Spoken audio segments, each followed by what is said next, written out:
দেশজুড়ে তীব্র গরমে অস্বস্তি এখন চরমে। রংপুর বিভাগ ছাড়া সারা দেশের উপর দিয়ে বইছে তাপপ্রবাহ। কোথাও কোথাও তাপদাহ তীব্র আকার ধারণ করেছে। বিশেষ করে চুয়াডাঙ্গা ও বাগেরহাট জেলায় তাপদাহের তীব্রতা অব্যাহত রয়েছে। আগামী শনিবার থেকে তাপমাত্রা আরও বাড়ার পাশাপাশি তাপপ্রবাহের এলাকা বিস্তৃত হতে পারে পূর্বাভাস দিয়েছে আবহাওয়া অধিদপ্তর। মাহবুদ আজমের প্রতিবেদন।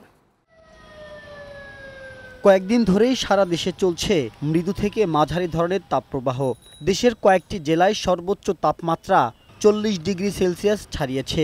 আবহাওয়া অফিস জানিয়েছে, রংপুর বিভাগ ছাড়া দেশের সর্বত্র তাপপ্রবাহ বয়ে যাচ্ছে। বিশেষ করে চুয়াডাঙ্গা ও বাগেরহাট জেলার উপর দিয়ে বইছে তীব্র তাপপ্রবাহ। রাজধানীতে গেল কয়েকদিন ধরে তাপমাত্রা 38 ডিগ্রি সেলসিয়াসের উপরে ওঠানামা করছে। বৈশাখের শুরু থেকে তীব্র গরমে নগরীর জনজীবন অতিষ্ঠ হয়ে উঠেছে। তীব্র এই গরমে অতিষ্ঠ মানুষসহ সব প্রাণী, বিশেষ করে খেটে খাওয়া মানুষকে সব থেকে বেশি ভোগান্তি পোহাতে হচ্ছে এই তাপদাহে। রোদ বাতাস নাই, গরম রৌদ্র, গাড়ি ঘোড়া চালাতে পারছি না, রোদে ধরেন খুব বিরক্ত হয়ে যাচ্ছে। গরমে কাজকর্ম বন্ধ।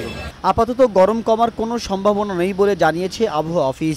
চলতি মাসে তীব্র থেকে অতি তীব্র তাপপ্রবাহ বয়ে যেতে পারে। আগামী শনিবার থেকে পর্যায়ক্রমে এই তাপমাত্রার পারদ আরও চড়তে পারে। তাপপ্রবাহের মূল যে জোনগুলো হিট জোন, সেটা হচ্ছে রাজশাহী বিভাগ, খুলনা বিভাগ এবং ঢাকা বিভাগ।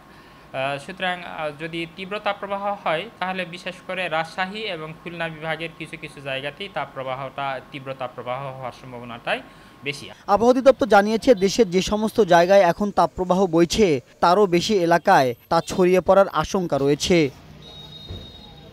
মাহবুদ আজমি, বৈশাখী সংবাদ, ঢাকা।